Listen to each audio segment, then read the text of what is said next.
Another exciting session of Russellville School District School Board meeting here for August. It is 6 o'clock, and we're going to get this started. Media's been called. Everybody's here. We need to start by the Pledge of Allegiance. Allegiance to the flag of the United States of America, and to the republic for which it stands, one nation, under God, indivisible, with liberty and justice for all.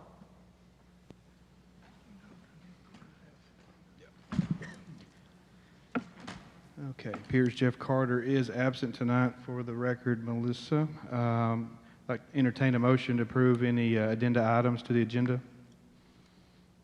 I'll make that motion. Okay, I have a motion by Mr. White.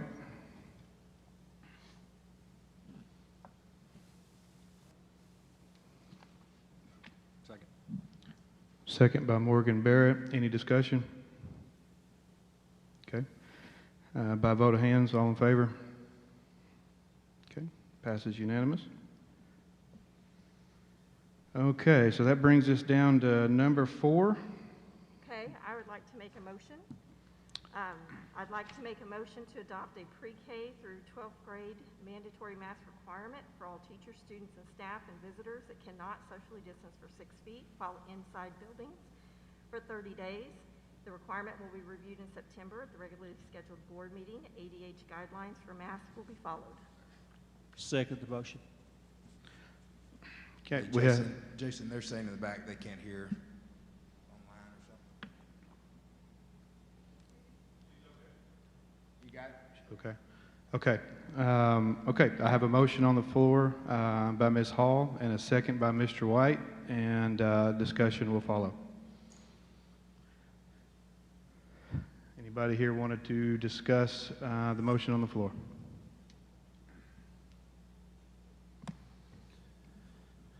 I'll jump in there.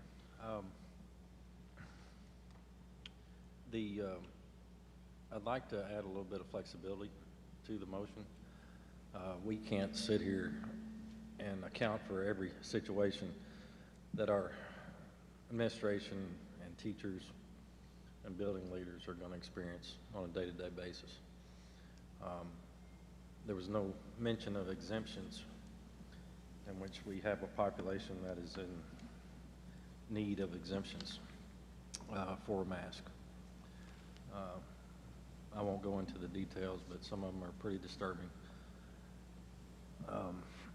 So if we can include some flexibility into the requirement, I think that would be prudent and just allow for accommodating the population that needs it.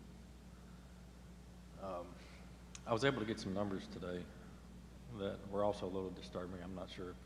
I think they were just pulled out recently, but from first 2 weeks in July, the 18 and under population accounted for about 16% of the COVID infection rate. And these are local numbers from our health providers. The second 2 weeks in July jumped to 35%, and the first week in August, it's at 48%. So we're seeing really increasing numbers in that area of 18 and under, and just in time for school, which is great. But I don't like requiring masks, but at this time I think it's prudent. I like that we're only considering maybe 30 days at a time. But I don't know how we need to word it, but I would like to give administration, building leaders, teachers, the flexibility in the policy to account for what they deal with on a day-to-day basis. Also, I'd like to encourage teachers, building leaders, however they can work it out, to give students, if possible, extra time outside the classroom. If we can add a recess, I don't know. I know y'all's days are busy, but just give as much time as possible for these students. On top of all that, I've got other concerns about requiring masks, especially for the younger kids who do a lot of communication with their face. I mean, how can you see a kid that's not happy, not getting it? I mean, I've taught. I mean, I look at facial expressions, and especially on younger kids. How are you going to handle that? I mean, how are you going to see that kid's face? And maybe not just from a learning environment. How are you going to know what he's dealing with? If he's sitting back there pouting, you know, he's trying to communicate. She's trying to communicate. And the teacher's not paying any attention. And they're going to interpret it as the teacher doesn't give a crap and I'm miserable. How do we address those? There's just some kids that can't function in this area, and I don't want to have a hard and fast requirement. I'd like, if anyone has an answer, I'm willing to listen, but you know, I think we got to have that flexibility to let the classroom teachers deal with that. They know better than anyone else. We can't sit up here as a board and make something that's going to make a rule that's going to address every situation or make everybody happy. Doesn't matter what we do, we're making half the people unhappy. Yeah, Isn't that what the That's exactly survey- right, yes. Story of our life, actually. So, yeah, we just, never mind. If we can include that somehow, I mean, I don't know. Holly, do you want Ms. Wynn or Mr. White, or Well, does anybody have? I would just think accommodations as determined by school leadership or school administration, because that would, you know, that would give an opportunity for, you know, for teachers or anyone that needed to go through that, and that way they could work it out. But I trust the school leadership, administration to make the best decisions. So that way, you wouldn't have everyone trying to make that determination. That would at least let that particular group rule on it. So I'm thinking accommodations that need to be made as determined by school administration. I'm fine with that as long as administration has that flexibility, and because we're giving guidance, honestly. I mean, we're not defining a mask. We're not getting in the weeds on this policy. I mean, if we were, this policy would probably be 10, 12 pages at least. So I see as we're giving guidance to superintendent and administration, and I think we need to let them do their job. Well, I agree with that too. Of course, I am supportive of the mask mandate mainly because of the pediatricians that have contacted me. But I think that as a longtime teacher, the administrators, when we have a rule at school, they have the flexibility to adjust that rule if there's a problem with a particular student and that rule. But I do think it would be good to put that into the motion. Yeah, So for clarity, we're giving the administrators the judgment call on whether a kid has to wear a mask or not, just for clarity? I think it's back to, I don't want to just clarify with just medical necessity, because there's a lot of other reasons besides medical necessities. I mean, I think if a kid can't function, or, I mean, it's not for me to determine. I think it's going to be up to administration. I just want to give them that flexibility instead of it just being a hard, fast rule. And Ms. Wynn brought up a good point I meant to mention. You know, we're getting a lot of guidance, and it's not from the federal government or state government. We have a lot of people in our community that are the professionals giving us advice. And I hope that administration they've offered to work with the school district, and I hope that we'll take them up on that. It's not very often you get an offer like that, no charge. So. We have plans to, pending this vote, we have plans tomorrow to meet as administrative team with all the principals and leadership and discuss the ramifications of it and how to best go forward from here. So to move forward, Ms. Hall, do you want to reread the motion with that added sentence?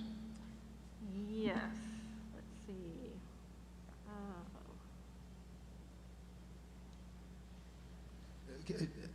I'm still struggling. So we're mandatory masks, but we're going to give our administration the responsibility to adjust if necessary. Is that?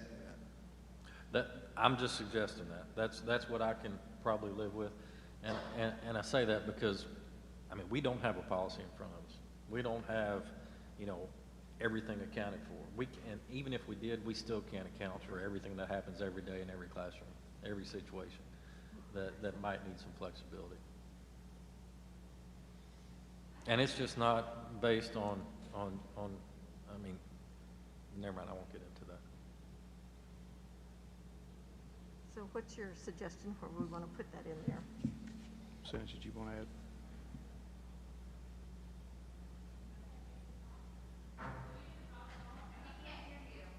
Andrew, can they talk? You want them? No one's talking right now. There's people that want to talk on this subject. Yeah, it wasn't on the agenda. I'm not, do you need to be able to? Probably so, yes. How are we going to do that? We want to. The mask discussion is on the agenda, line item number 4. I got it. Can I make a motion that we allow 2 minutes per Perfect. person? Thank you. Got a motion on the floor to allow folks? Well, we got a motion. Well, we're in discussion. We're in discussion, that's Yeah. right. Might Motion as well on the floor to allow folks 2 minutes. Second. Or I'll make the motion, or who's making the motion? Morgan made the motion, Keister seconded it. All in favor? Okay. 2 minutes, and the time will start when you get going. And I'm gonna try not to be rude here, but if you're gonna come up here and talk, please be productive. We have heard a whole lot. We've got, I don't know how many text messages and emails. If you're gonna come up and talk, please have a solution. Don't come up here just to try to beat us up.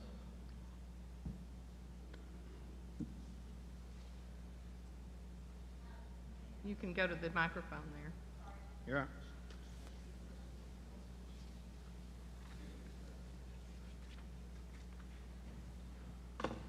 Thank you guys for listening to the leaders in the community that are giving you information. A suggestion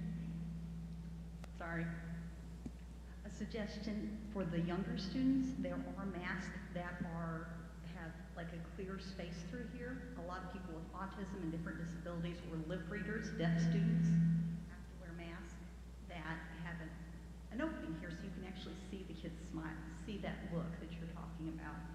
I don't know if it's something you could possibly get in time for school to start, of course, but it might be something for those kids that you need a better connection with, that they can do that. Thanks.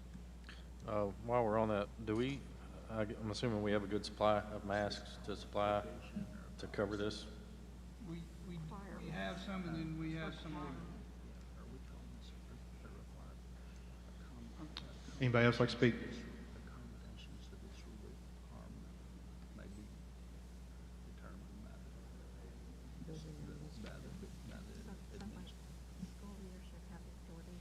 I just would like to encourage the board to continue to allow it to be something that is optional. I have 2 children currently in the Russellville School District. At the end of the school year last year, when the mask mandate was lifted, I let my girls make the decision for themselves whether they wanted to or not. I have one child who had an increase in anxiety because of the masks, because of the way that teachers were enforcing the masks, that they were threatening these kids if they were pulling the mask down below their nose so that they could breathe. They were being threatened with detention. You know, when you have a child who tries really, really hard to follow the rules, but then can't breathe and is being threatened, it creates a very unhealthy learning environment. My other child did not have a problem with the masks at all, and she actually continued to wear it through the end of the year after it was not mandatory. And I just think that there needs to be some flexibility for these kids, not only through the administration, but also for the parents who are able to make an informed decision on what is best for their child. Thank you.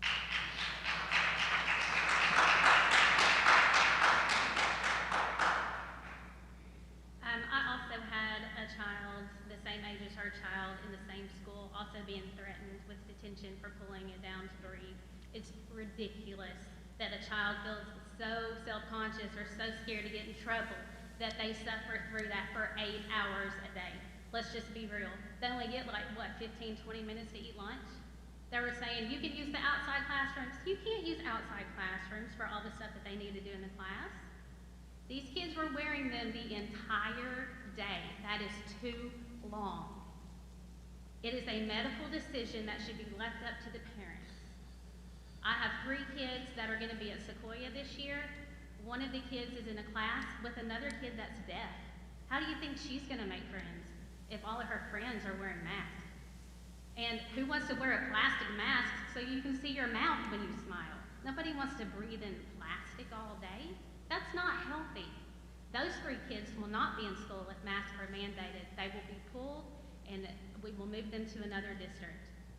My older kids, I have 5 kids in the district. My older kids, if they want to wear them, they're fine. That's fine. But these little kids, that's too much.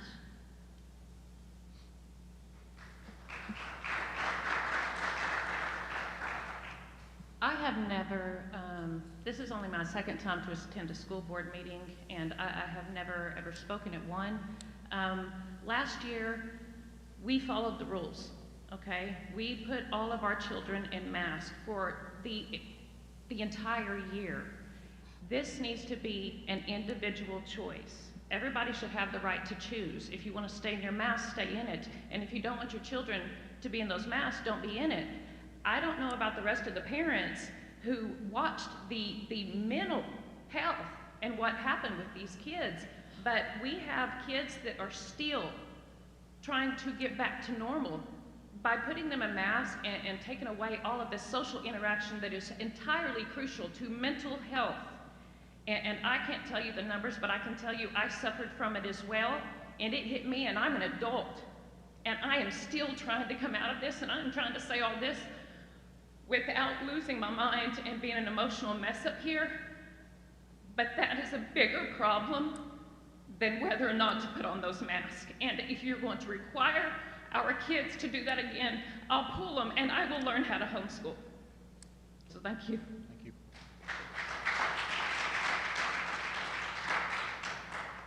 I also have a child in the high school, and I have one that is going into 5th grade. I believe that it should be up to us as parents to make the choice for our kids. And then, like she said, my kids begged not to go to school. They cried every morning, did not want to go to school. And as far as the clear masks go, like, how are we going to supply those for all of the children so that they can, you know, see each other and interact with each other? I mean, you guys don't even know if we have enough masks to give them to all of the children. And as far as putting it off on the administration to choose, so you're essentially putting it off on the teachers to decide who has problems and who doesn't, who needs the attention and who is having problems at school and who doesn't. And I feel like that's really passing the buck from you guys to the teachers, and they're already held responsible for so many children and their mental health and their education. And I just really feel like it should be my decision for my kids and what is best for my household. And I do not agree. I think it should be a parent choice. Thank you. Hello, board. Okay, so I sent an email earlier, and I know y'all are busy. I did get one response from Holly. Thank you for your blanket response. So I'm just going to read from it again because this is how I feel, and I'm passionate about it, and I think it'll come across better just reiterating what I spoke about earlier today. So I am a parent of a junior at the high school. I had a senior that graduated in 2020. Horrible. We all know that. Alone, I want to make my children's medical decisions. And the local school board should have no part in that private conversation, which includes wearing a mask and potentially opening the door to discriminating against my child. Once again, I feel as though this choice should be left to the parents alone.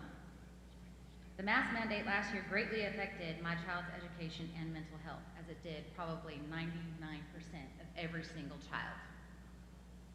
She begged not to have to attend school or school functions, which this is the best time of their life, to have school functions, to do fun things, to be with their friends. These experiences are being taken away from them. My child has an IEP and greatly needs to be in-person learning with all the visual learning possibilities that could be given to her. Homeschooling does not work for her. It is not an option. We want our children to be successful, to move on to college, and to keep going and be successful. This is not helping. I believe the decision to mandate masks, again, will be detrimental to our children. Children need to see a smiling face and breathe freely, for more reasons than just mental health. I pray that you hear this message and think about how you wouldn't agree with any one person telling you how to run your household. If others want their children to wear a mask, I'm 100% supportive of that. That's their decision. You feel that keeps you safe, do it. Therefore, you should be supportive of the decision that I do not want my child to wear a mask. I don't feel like any person outside of my household should make that decision for my family. I believe in faith over fear, and the decision should be left to us parents. Make masks optional. Please wrap it up.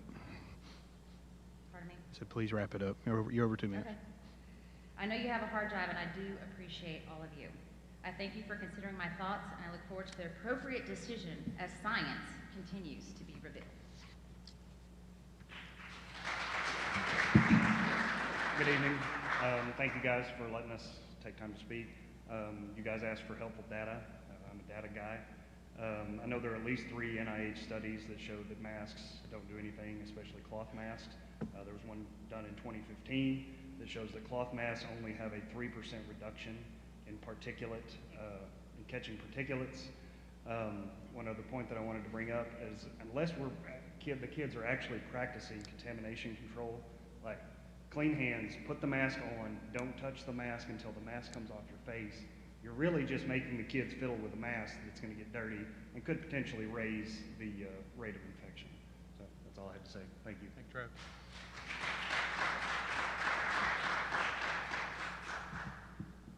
Hey, I just want to thank you for this opportunity to speak, and Mr. Barrett, I want to thank you for bringing up the fact that there's really important people in our community, like my children's pediatrician, that advise the board and advise our community that masks really do work. And I'm really concerned about the safety for our children. I don't like wearing this mask. I think it's ridiculous. But if it works, it's worth the chance. We proved it in this community last year by keeping our numbers down when we started wearing our masks. And I'd also want to say as a solution too, we have to remember the social distancing. My daughter's been going to band practice and she's been coming home and telling me that there's been no social distancing. And I think that that's something really important to also consider. And it's unfortunate. We're living with COVID. It takes change. It's just like putting on another seatbelt, folks. Thanks.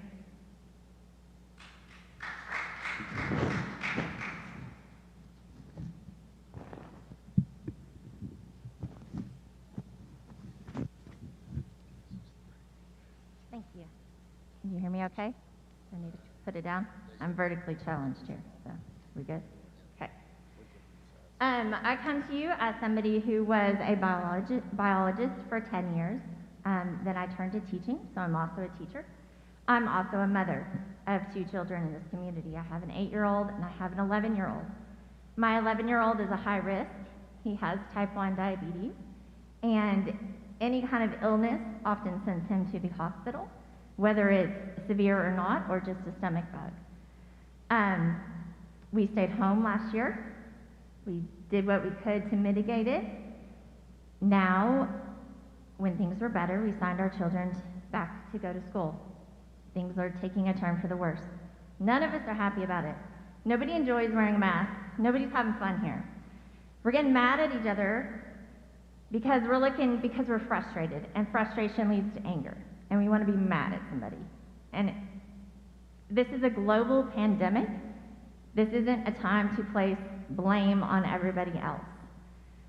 We have to share public spaces. If you want to control and make decisions in your household, great, that's your household. When you are in public spaces, we have to agree to certain social norms, and those need to be what's best for everyone. Right now, we're seeing jump in cases because the Delta variant is much more contagious than the ones we've been dealing with before. Our kids are making up a lot of those cases. We're also ignoring the fact that children under 12 have not even had the chance to get the vaccine. And for me, that's a big deal. People have made choices in their households with the older kids. The population under 12 haven't even had that chance yet. My kids have not had that chance yet. If you are somebody who's going to make a different choice than your household, that's your household. But right now, in common spaces, we have to do what we can to protect our kids. We're also ignoring the fact that masks are going to keep our kids in school, because I think that's what we all want too, is kids to be in school. When masks are worn properly, they will keep our kids in school this year. They will decrease the quarantines, and this is something that we haven't even been focused on. I think that my kids don't love a mask, I don't love a mask, but it's what's best. Is my time up? Sorry. It's what's best. I would also like to say that we stayed home and did online school next year, so if somebody's not comfortable with what's happening in public schools this year, they can stay home and do online school, and then they don't have to wear a mask. So we all have choices. Okay, thank you.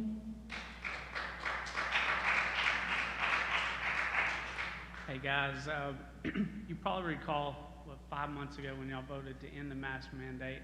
I was the only parent that showed up that night, and I sat right there. No other parents showed up. So that next day, I talked to my twin 5-year-olds that were in kindergarten at Sequoia, and I asked them about their teacher because the mandate had been lifted. And one of my daughters looked at me and she said, I saw my teacher today, and she used her name. She said she was so beautiful because she didn't have a mask. It was the first time she had seen the smile on her teacher that whole year. So it does have a psychological impact on our children. If masks work and you choose to wear a mask, then that's great, and it should work. It shouldn't be impacted by my children. But all 3 of my kids that are in kindergarten and 1st grade wear glasses. I don't know if any of y'all have ever worn glasses with a mask, but they fog up and you touch them. And my children have never worn a mask. And I'm sitting here looking at y'all, and only 2 people do have a mask on at these tables. So there may be some reason that y'all aren't wearing one if they're that important that we're going to mandate for all of our kids. Now, a minute ago, when Ms. Hall read what she read, I couldn't understand her because she had a mask on, and she's got a microphone. So imagine how difficult it is for our kids that are hearing impaired, or myself that does have to read lips when people talk. I just, real quick, when it comes to being transparent, I just wanted to say, yesterday on this board's Facebook page, you said that y'all were going to follow what the Supreme Court was deciding very closely in order to make an informed decision and see what the ruling coming from them. Today, as of 4 p.m., your agenda that's now up behind you, mass discussion, was not even listed. But tonight, it's there. So for me as a parent, I feel like there's been a clear lack of transparency. I feel like this has been slipped in. It didn't give the population the opportunity to respond to this. You aren't getting the correct input. So my suggestion, my plea tonight is please Wrap it up, buddy. Please wrap it up. Please take the opportunity to make an informed decision. It doesn't have to be tonight. Table it. Wait to see what the Supreme Court says. Get some more information, please, because I can assure you that our children, next month when you meet, if we have a mandate, you will get a request from me along with many other parents in this district to transfer.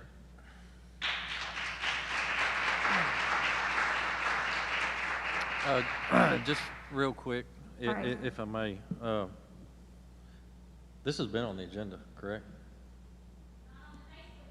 No, and no, I got a phone call at some time this afternoon. I hadn't looked at the agenda because I'm working. It's always been on my agenda. It was not on it yesterday. It is. It's clarified. But for the board to be accused of not being transparent, I would have never told you it was on the agenda if I was being non-transparent. But some of us have to work, and we work a lot.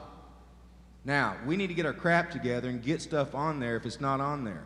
And the public needs a fair chance on both sides to speak if they want to speak. That's transparency. I don't have a problem with either side, but I'm going to make a decision based on me. What I've talked to, who I've talked to, but that does not mean I'm going to disrespect the other side. But it's going to happen. There's going to be disrespect on both sides, but we're supposed to be teaching our kids how to honor one another, respect one another. We all need to start living it. Sometimes there are mistakes, and it's not labeled as transparency. And maybe that was a mistake. And I'm sorry from whoever's mistake it was. But this board and these administrators are being transparent. And I'm sure the teachers are too. That's not my communication. We talked about grace, having grace for one another. Have some grace. This is all hitting fast. And don't apologize for me being on the board or you can speak for them. You don't have to be sorry for me. I chose to run for the school board. I've got 3 kids in the district. I love teachers. I love administrators. That doesn't mean I'm going to agree with all of them. But we as a community got to get our stuff together. Bashing one another is not the answer. If you want it, wear it. If you don't, don't. And if you're Holly and you want to make the motion, make the motion. We get to vote, and you get to vote on us. Come on. Sorry, No, Andrew, no. I wasn't going to No. rant, but No, that's okay. The discussion on mask was originally on the agenda, and then it was taken off, and then it was put back on the agenda, and that's my mistake that it was not changed on the website. Well, So let me- I'll take responsibility for that. Well, and I want to clarify something else related to the comment about the Supreme Court. I'll take that one. I contacted our state senator and requested her to find out the status of any potential appeals of Judge Fox's decision. The AG's office decided that they were not going to appeal that decision on their own. They would appeal it if they were directed by the legislature. The legislature has no intention of directing them to appeal it because the law is so weak and has so many holes in it. There's 2 other pending cases. They're stronger than the first case that Judge Fox rendered his opinion on. So that's why we're here tonight. Originally, I thought it would be expedited and a decision might possibly be made by the Supreme Court prior to school starting, but that's not the case. Floor is yours. I just wanted to say that if you are looking for some guidance on how to do the exceptions, I know that Fayetteville School District has said that they're gonna do some kind of exception, just kind of similar to what you guys have talked about. And so I know there's tons of other school districts that are coming online with the same thing, so it might be worth it to pursue that as well in the future. That's all I wanted to say. And thank you for making a good choice here. Thanks. Hello, everyone. Thank you for taking the time to listen to us. I'm a father of 2 kids in the school district, both of whom are too young to be vaccinated. One of them is high risk, has a 504, is at high risk for negative consequences if he does contract COVID-19. We've heard a lot about how we should let people make decisions because it affects their family, but their decisions affect my family as well. If my kid gets sick, that is a direct impact on him. My kid's emotional trauma of having another child invade their personal space whenever there is no possibility of social distancing without a mask on is not being considered here. We're considering the emotional trauma of wearing masks, but not the emotional trauma that my children receive from being bombarded by teachers and students who are not respecting their space and giving them distance, okay? So I ask that you please consider that. We've also heard a lot of anecdotes here, mine being one right there, right? I'll throw it out there. But here's a little data for you. Marion School District gave us a preview of what's about to happen. They've got 4,000 people. We have 5,000 in our district. 4,000 people, they've already have over 1,200 quarantines. It's more than a fourth of their district has already been quarantined. All of those quarantines, except for the 100 positive cases, could have been prevented with masks. If both people are wearing a mask, no quarantine is required. Where's my right to not have my child quarantined because another unmasked child came into his space? If my kid is doing everything properly with a mask on and an unmasked person comes into his space and tests positive within the next 48 hours for COVID, my kid is quarantined. I have to take off work. My wife has to take off work. Where's that consideration? As far as data goes, we've also got Arkansas Department of Health the CDC recommending universal mask mandates. For the person who says masks don't work or we're up in the air about that, I have a master's and a PhD in biology. I've published multiple papers on the effects of behavior on infectious disease transmission. That's absolutely and blatantly not true. I'm happy to sit down with any of y'all that would like to go over peer-reviewed published studies to talk about that, okay? What's up for debate here is not an easy decision. This sucks. I agree with everybody else. This sucks. Y'all's position sucks. All of it sucks. I'm sorry wrap we're it up in there. that place, but I ask that you use the good guidance of science and data and our professionals, including our pediatricians, who tell us this is our best path forward, and that you also consider my children's rights to not be quarantined and exposed at school. Thank you so much. Thank you, Doug.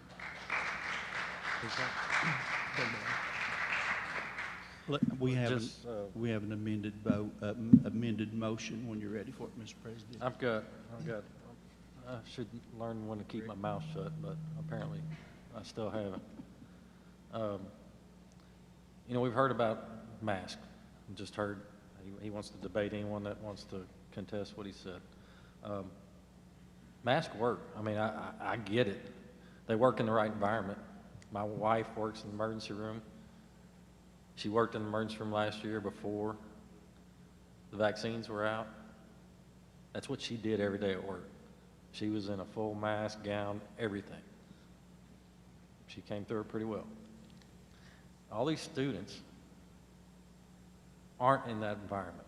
They don't have someone fitting those masks to them. We don't need a false sense of security about masks. I think sending that message is completely wrong. That's not going to stop everything. It helps. There's no doubt it helps. And if you want to debate that, let's talk about it. But it's not the solution to everything. In the right environment, probably so. But these classrooms aren't an emergency room. The kindergartners aren't getting fitted up with a mask and gown, visor, and everything else by a medical professional. Okay, folks, we have a motion on the floor by Ms. Hall. We have a second by Mr. White. Ms. Hall, would you like to read the amended motion? I would like to make a motion to adopt a pre-K. And to make this clean, I'm going to do a roll call on the vote if there's enough more discussion. Can we repeat that again? Okay, Ms. Hall, can you repeat that again, please? I would like to make a motion to adopt a pre-K through 12th grade mandatory mask requirement for all teachers, students, staff, and visitors that cannot socially distance 6 feet while inside buildings for 30 days. School administration have the authority to make accommodations for individual students. The requirement will be reviewed in September at the regularly scheduled board meeting. ADH guidelines for masks will be followed. Once again, we have a motion on the floor by Ms. Hall. We have a second by Mr. White. Is there any further discussion by this board before a vote? Okay. I'm going to do a vote by roll call. Chairman Keister. No. Morgan Barrett. Yes. Mr. White. Yes. Ms. Nguyen. Yes. Ms. Hall. Yes. Okay. It is unanimous. It passes.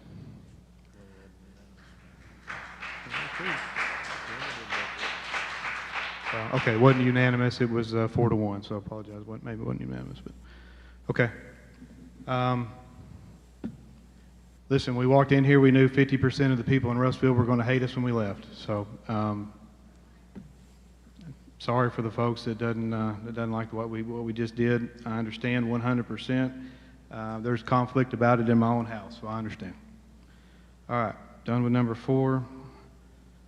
Down to 5, Mr. Vining. It's all you. Yes. Judy, if you'd step up, go ahead and step up there while she's getting there. I'd just like to say that, never mind, I'll wait till she's there. I'm sorry. Go ahead.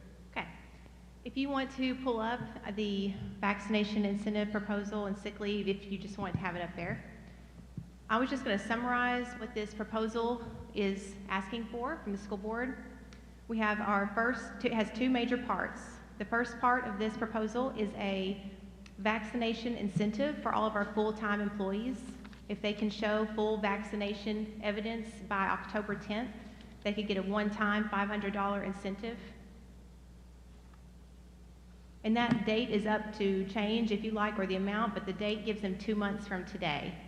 We have scheduled a vaccine clinic coming up August 20th for one half of the vaccine and the second shot on September 10th for our staff and students to give them another opportunity. And we would have up to 450 doses as well, so some public could probably come to those as well. Do you have any questions just on the vaccination incentive part? No, ma'am. Okay. The second part of this proposal is a 10 sick leave days for every full-time employee if needed. So if they are told by ADH or our district point of contact nurse that they have to be quarantined or isolated because of COVID, or if they have to take care of their direct family members because of COVID reasons, like if my child got quarantined and I had to go home, every full-time employee would get 10 sick days that we would pay out of the ESSER funds for COVID. Each employee would only get 10 days though, total, for the whole year or the semester. If they get quarantined a second time and they have to use 20 days, 10 of them are these COVID sick days. The other 10 are their own sick days, just like if they're ill. Part of the 10 days would include time, if needed, for back now as it is for the first semester. To be able to use the sick leave, there is documentation required, and it's spelled out what they have to have. There's different options, but they can't self-quarantine. It has to be something that has been ordered from the Department of Health or our district point of contact. We will keep you updated with how much sick leave days it will be used, how much it's costing, everything, so that we can have accurate data. And there is a good faith line, number 10, in here about if we know someone's quarantined, but then we also know that they're going and cruising that same week that they're quarantined, we have the right to have disciplinary action if we need to, if someone's violating this proposal. That's pretty much it. That sums it up. Do you have any questions about anything or that I can help with? Both these together have been paid out of ESSER funds, federal funds. And we're basically going by their guidelines. We have to in order to use those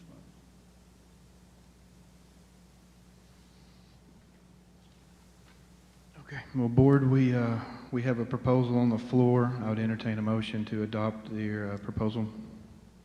I have one question before we do that. Justin, do we have this money to do this?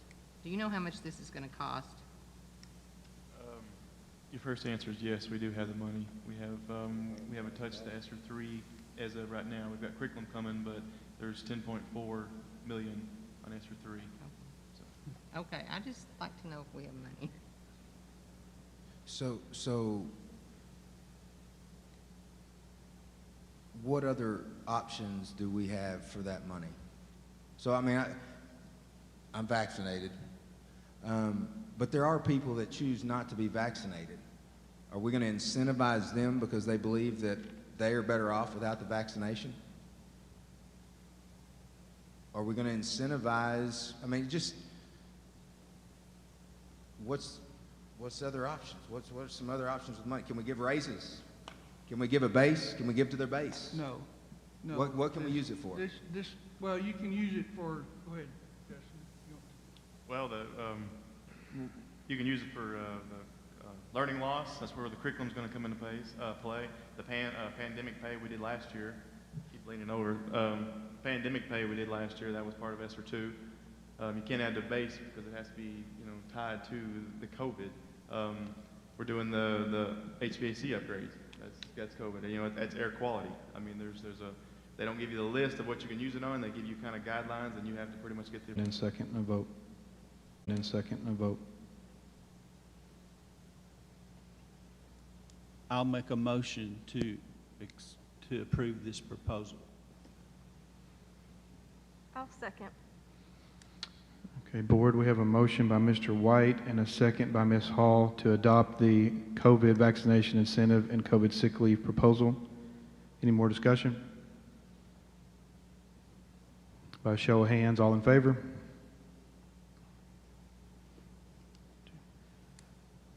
All opposed?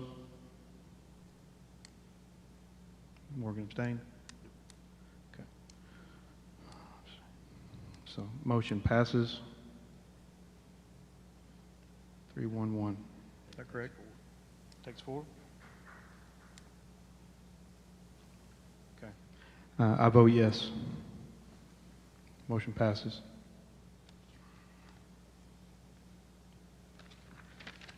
Mr. Vining, we're down to number 6, information on back-to-school plans and classified schedule first draft. Basically, you've been given a plan that has been designed by the building administration, building principals, my staff, and they have worked very, very hard at doing this, and they've come up and used a collaboration of parents and teachers and different people in the community, and I'm very, very proud of it, and they are willing to step up to the mic and defend their plan in their school building if anybody has any questions. If you all want to come up here, or one at a time, or whoever you may have a question to. And just to be crystal clear, this is not something we have to vote on, is that correct? This is a plan that I'm instituting with their, this is their plan. This is not something that I have come up with. They lived this last year. They know what works in their classroom and in their building, and they want what's best for kids and kids learning. And they have come up with this plan, and I'm very proud of what they've done. And I think that they're willing to defend it, but we want this to be our plan that we are put in, and we want to be responsible for it and held accountable for it.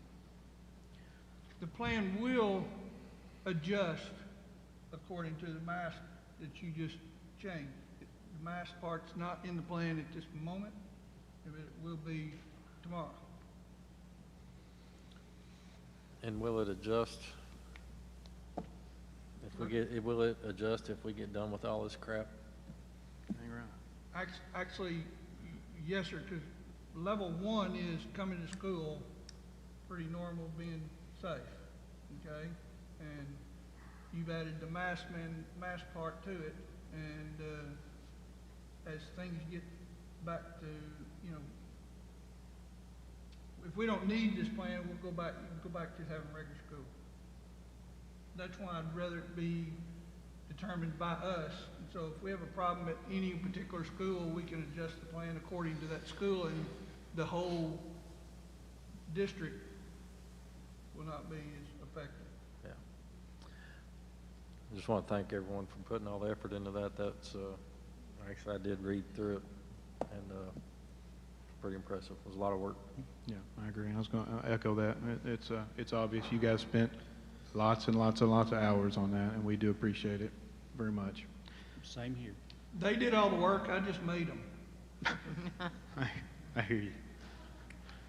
I hear you. Okay. From the board, any questions, any discussion on this? Have you read over it, I'm assuming, and everything good? I just have a couple of questions that parents have asked me. Will they be doing temperature checks at the schools in the morning? Because I didn't see any of that in the plans. Not at this. Not at this now. time? Okay. Not now.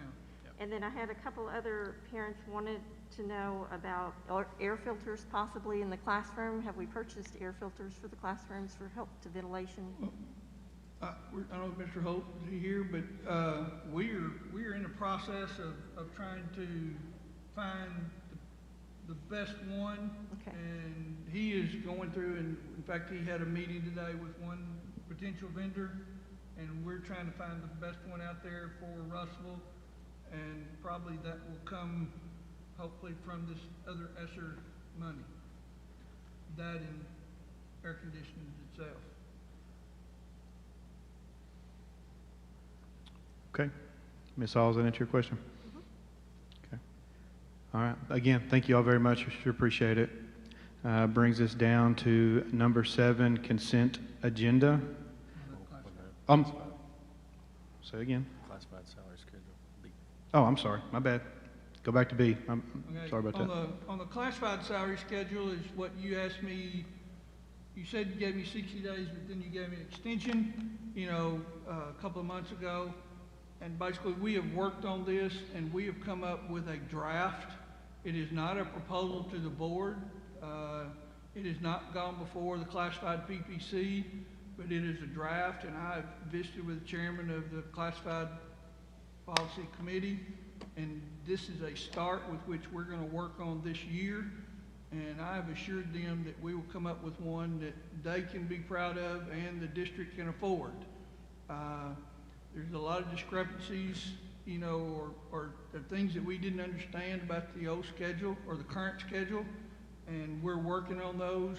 And then at the end of that time, after the board does adopt a plan, hopefully December, January, some hope Thanksgiving. That's a very hard goal, Thanksgiving, but my goal is January at the latest, the board to adopt. Then Ms. Pennington then will sit down with every classified person and go down through their history of being here and how they were paid what they were paid and how they're going to be paid from now on. Yeah, I can tell you from my emails and conversations and text and just outside conversations that this is a pain point for a lot of people and has been for a long time. And so we need to, I know you know this, but we got to get it right this time. So I appreciate the hard work you're going and doing it. That's a huge goal of a lot of people, and my, Judy has already worked a whole lot on it, and several of us, and the work is just now starting with classified, and I'm meeting with the all classified staff first thing in the morning at 8 o'clock. I do have one quick question. Won't just be a second. On the aides, were they were combined in with that first column? Is that right?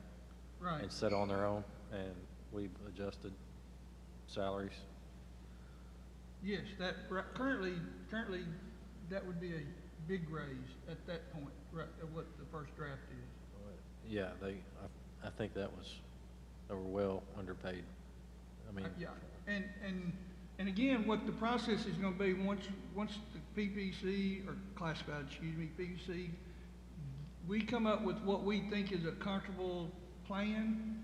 Then it goes to Justin, and we determine the cost, and then can we get this year, or can we get there in a couple of steps? But there are several places on that schedule that are need a lot of work, and but it is simplified. AIDS and several of those being one of them. But it is simplified from what we had previously. Yes, it will be. Yes. Yeah. What now at this point? At this point, it's so complicated that most people can't understand it, and our goal is to put it into a form to where you can look on the website and you can say, I've got 5 years and I'm whatever position, and this is what I'm going to make. Stepping and grade. There won't be any doubt about it. And I think at this point, it's a very confusing. And we're also going to work on years of experience coming into the district, things like that. So at this point, we've combined the secretaries from like 9 positions down to 4, and we need to determine whether Secretary 1A goes to 2 or goes to 1. We're just at a very, very beginning stage. So if someone were to look at that and say, oh man, I don't like that where that is on there, that's not necessarily where it's going to be. That's just the first draft. Please tell everybody that. Yeah, it says first draft right here. So any more questions about that? Okay, if not, then we'll go down to consent agenda. Does anybody up here need to pull anything? No? Okay, we'll move on down to finance. Mr. Robertson.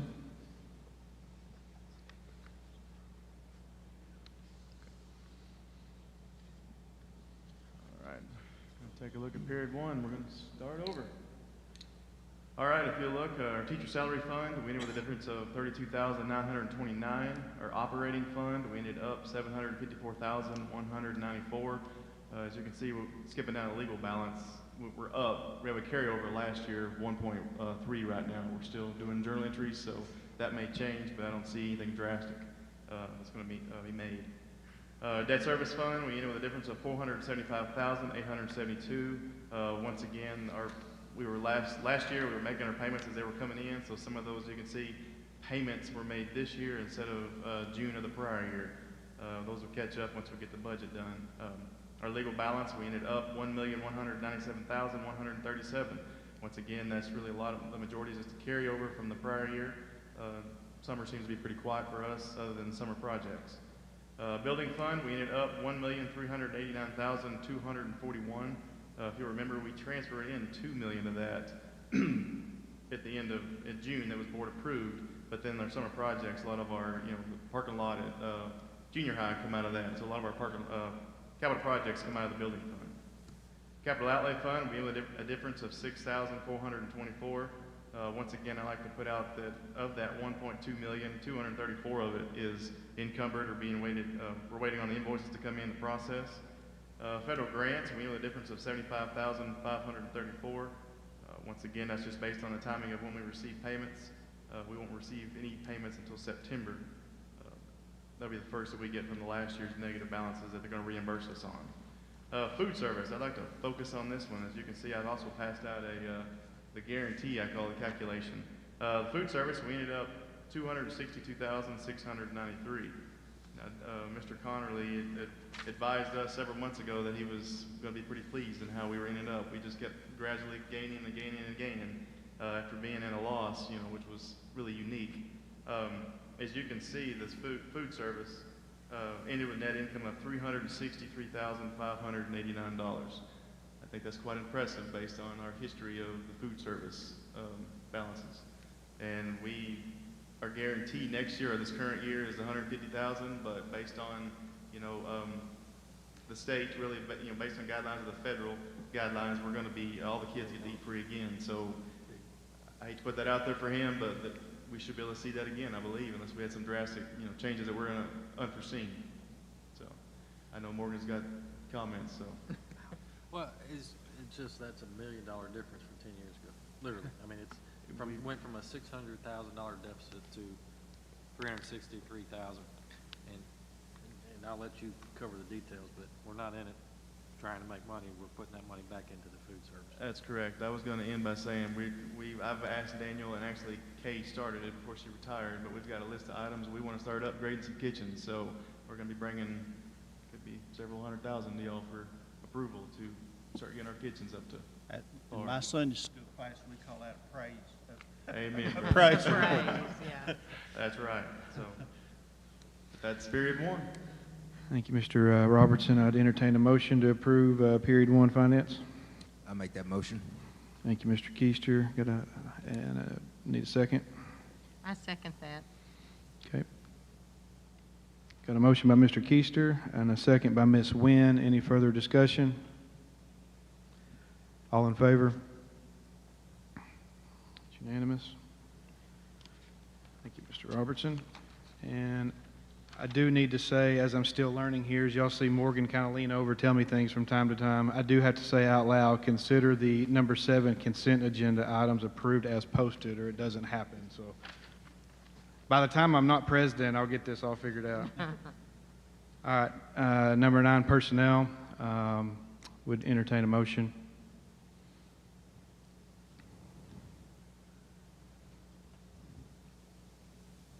I'll make a motion to approve the certified classified staff.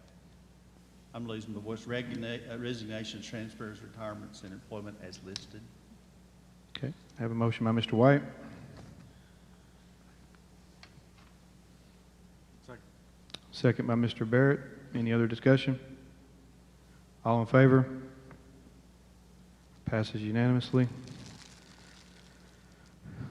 All right, ladies and gentlemen, it is 7:01 and we are adjourned.